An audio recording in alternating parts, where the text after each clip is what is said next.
Assalamualaikum warahmatullahi wabarakatuh. Hai semua, kembali lagi di channel saya. Hari ini kita akan membahas tentang soal kompetensi bidan di 3 kebidanan dan profesi tentang asuhan persalinan. Disimak sampai habis ya. Soal yang pertama, seorang perempuan berusia 21 tahun, G1P0A0, hamil 39 minggu, datang ke PMB dengan keluhan perut mules dan keluar lendir bercampur darah. Hasil anamnesis ditemukan rasa mules dirasakan sejak 5 jam yang lalu dan saat ini semakin sering. Hasil pemeriksaan KU baik, TD 120, nadi 88, TFU 32 cm, kepala sudah masuk PAP 2/5, kontraksi 3 kali dalam 10 menit selama 42 detik, DJJ 130 kali dan teratur.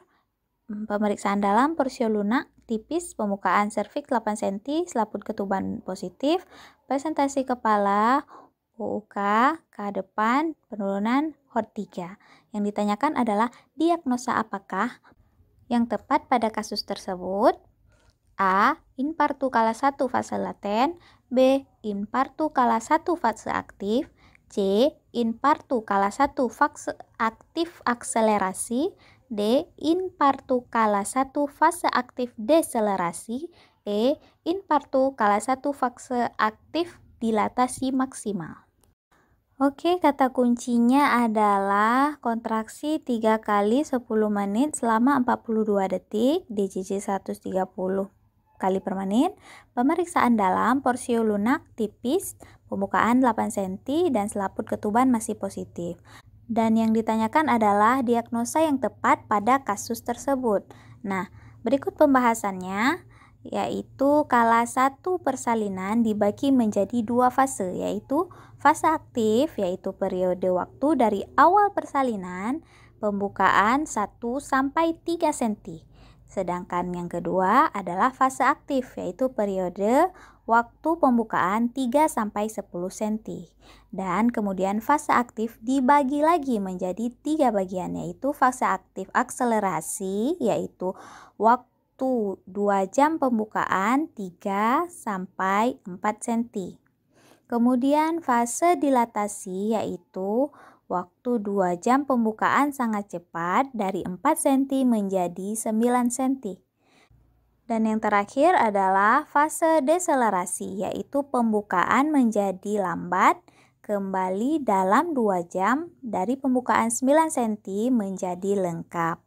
Nah, dari pembahasan di atas kita bisa tarik kesimpulan bahwa dari soal diketahui pembukaan serviksnya 8 cm. Dan yang paling cocok jawabannya adalah E, infartu kala 1 fase aktif dilatasi maksimal. Soal selanjutnya yaitu seorang perempuan berumur 21 tahun, G1P0A0, hamil 39 minggu, datang ke PMB dengan keluhan perut mules dan keluar lendir bercampur darah. Hasil anamnesis, rasa mules terasa sejak 5 jam yang lalu dan saat ini semakin sering. Hasil pemeriksaan KU baik, tekanan darah 120/70, nadi 88, TFU 32, kepala sudah masuk 2/5, kontraksi 4 kali 10 menit dalam 45 detik, DJJ 130, teratur. Kemudian porsio lunak tipis, pembukaan serviks 8 cm, selaput ketuban positif, presentasi kepala HOT3. Yang ditanyakan adalah asuhan apakah yang paling tepat pada kasus tersebut? A. Anjurkan tidur miring, B. Fasilitasi pemenuhan nutrisi, C. Anjurkan untuk mobilisasi, D. Ajarkan teknik meneran, dan E. Ajarkan teknik relaksasi.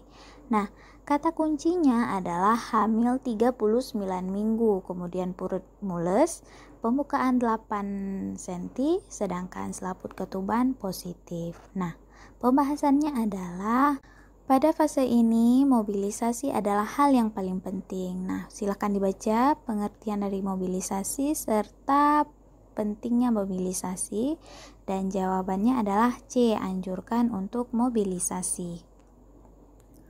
Soal selanjutnya adalah seorang perempuan usia 30 tahun G3P2A0 hamil 38 minggu datang ke puskesmas dengan keluhan sakit di perut sampai pinggang.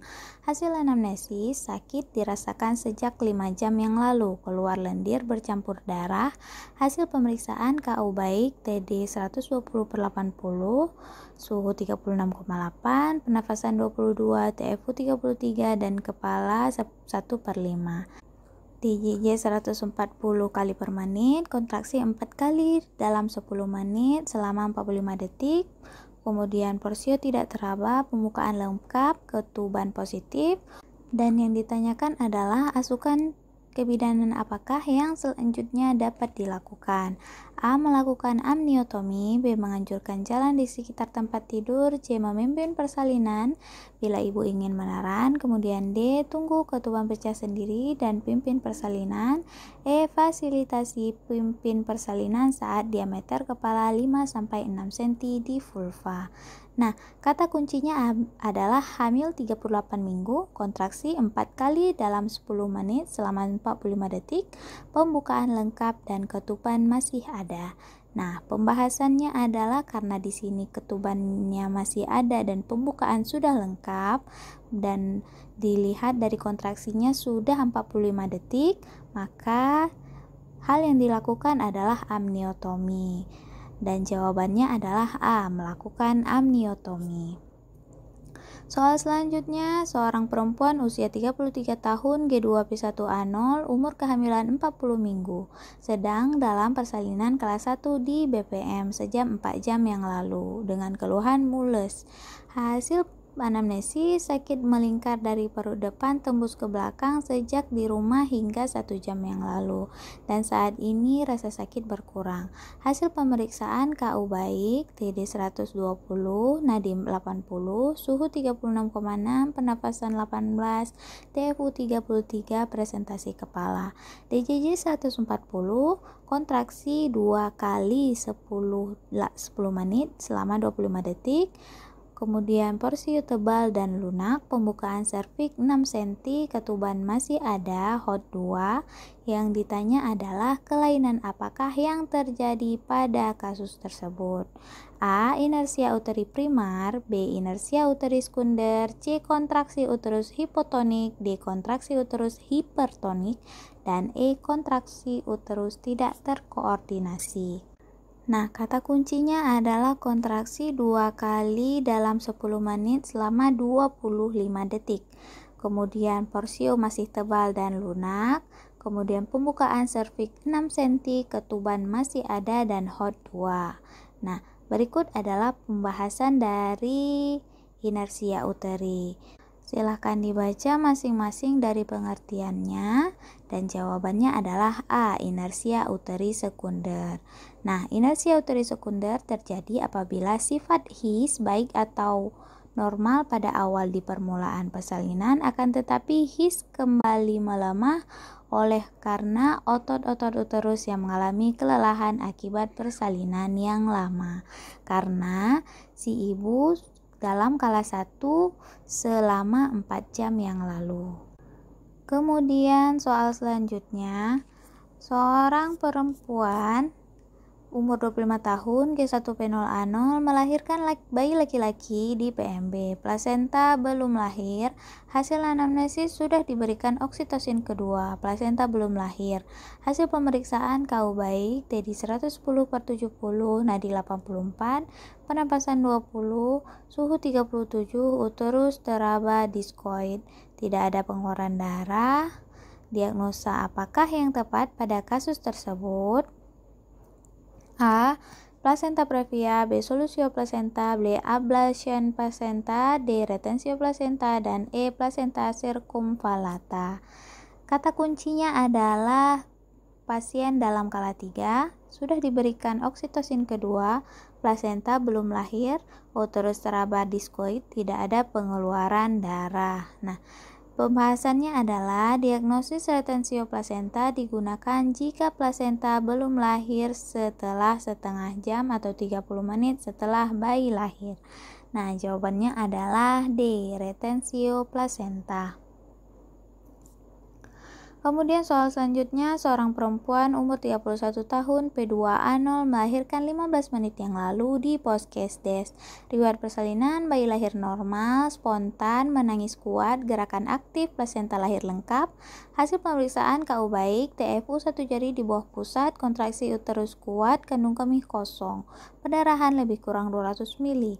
Nah, yang ditanyakan adalah apakah tindakan selanjutnya yang paling tepat pada kasus tersebut? A. Menilai pendarahan, B. Melakukan masase uterus, C. Memberikan oksitosin kedua, D. Observasi tanda-tanda vital, E. Melakukan rangsangan punting susu. Yang ditanya kata kuncinya adalah melahirkan 15 menit yang lalu ya. Kemudian TFU 1 jari di bawah pusat, kontraksi uterus kuat, kandung kemih kosong, perdarahan lebih kurang 200 mili. Nah, dari kata kunci ini kita bisa simpulkan bahwa pasiennya berada setelah melewati kala 3 ya, karena plasenta telah lahir. Berarti setelah plasenta lahir, hal yang kita lakukan adalah melakukan masas uterus. Ya, jawabannya adalah B, melakukan masas uterus. Soal selanjutnya, seorang perempuan umur 22 tahun sedang kala 3 persalinan di puskesmas. Bayi lahir spontan 1 menit yang lalu. Hasil pemeriksaan TFU 2 jari di atas pusat, kontraksi keras, kandung kemih kosong. Yang ditanyakan adalah apakah tindakan selanjutnya yang paling tepat pada kasus di atas? A. Peregangan tali pusat terkendali. B. Suntikan oksitosin 10 IU DIM, kemudian C. Kosongkan visesa urinaria, kemudian lakukan masas uterus, atau E. Lahirkan plasenta. Kata kuncinya adalah bayi lahir spontan 1 menit yang lalu.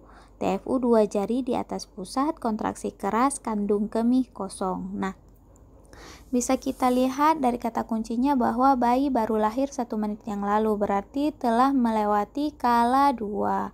Kemudian dia akan memasuki kala 3.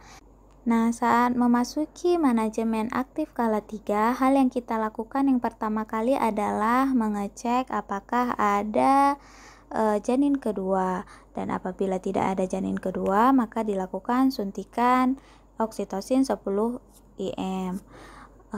Nah, bisa kita lihat di pilihannya itu tidak ada memastikan janin kedua, berarti jawabannya adalah suntikan oksitosin 10 IUIM.